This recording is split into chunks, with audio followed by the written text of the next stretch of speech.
The Food Foundation says almost 4 million children in the UK live in homes where a healthy diet is simply unaffordable. In October, we met Corey McPartland, a 15-year-old campaigner who experienced food poverty firsthand after her family went on to Universal Credit. She explained how she and her younger brothers had to go without proper meals. So we had to have horrible food, cheap, rubbish food. Today, 9 teenage ambassadors from across the country spoke to policymakers in Westminster to highlight the impact of food insecurity.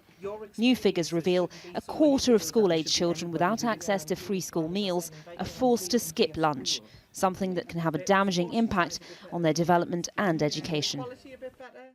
Well, Corey McPartland was part of the group representing the Children's Future Food Inquiry at Westminster. She joined me earlier, along with 16-year-old food ambassador Tia Clark and the executive director of the Food Foundation, Anna Taylor. I began by asking the young women what they told MPs about food poverty.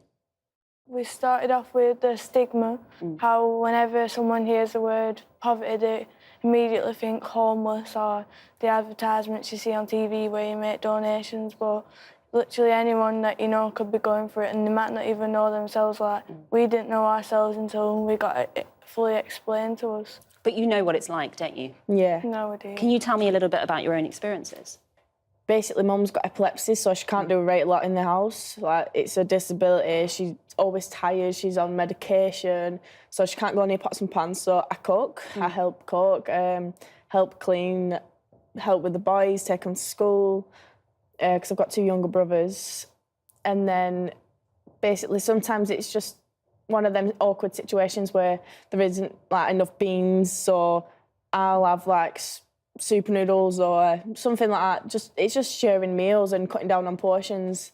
That's what food poverty basically is. But like you said before, people just automatically think it's homelessness, but it's not. How hard is it to eat healthily? If you go somewhere like Asda and you want a healthy smoothie, you've got a £5 to get yourself something to eat and a drink. Say you go to get a smoothie, that's £4 by itself, whereas a bottle of Coke is £1 or a milkshake is £1. So obviously someone's going to go for the unhealthy option, so then they can get themselves a sandwich or something. But everyone makes it out well, you must be greedy because you eat takeaways, but in reality, when your mum's too busy to make tea it's just easier than going out and buying a meal because it's also expensive to make a home-cooked meal. A takeaway is the easiest option. But what about school dinners? School dinners are they're all right, but I think they could improve. They're quite dear.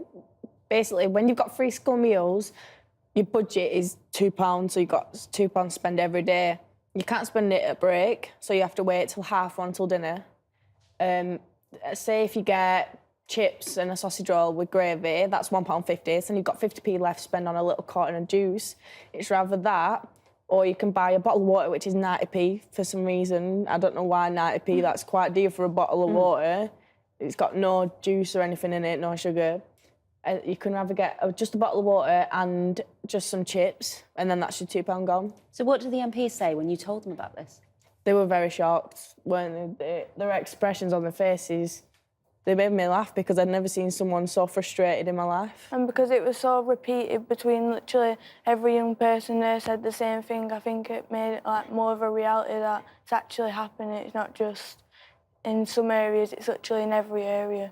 Because you were with people from around the country, weren't you? Yeah. And was it interesting to hear people talking about experiences that you'd also gone through? We thought we were the only town who did it. We thought we were the only ones who knew about food poverty, and then next thing you know, people from Glasgow, Wales, Leicester, and then there was us. And it was just good to know that other people wanted to be involved and other people wanted to make a change. And you're also telling me about how difficult it is when your friends are having birthday parties. Yeah, when say if we got invited to a meal, the only thing you can turn around and say, "Oh, sorry, I'm busy." But the real excuse is, "I don't have any money." But you don't want to tell them that you don't have any money because you know they're going to turn around and say, "Well, I'll give you the money," which obviously you're going to feel quite cheeky taking it off them, so you won't want to say that. So Anna Taylor, what can be done about this? Well, I think the first hurdle is to get policymakers to take the issue a little bit more seriously. And you think that hasn't happened yet?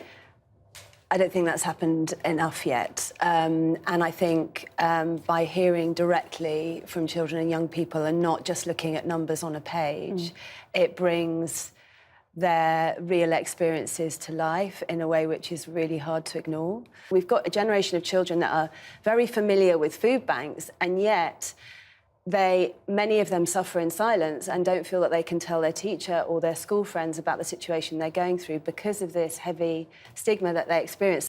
But if you're hungry, it must be really hard to concentrate if you just haven't had enough to eat. How do you even focus on your lessons? Say if you're in maths class, you're not going to be thinking about your pluses and your minuses. You're going to be thinking about your next meal and where it's coming from when you don't have any money. That's basically the lack of concentration. It's so bad. When you're hungry, that's all you're thinking about, food. It's obviously your stomach's rumbling.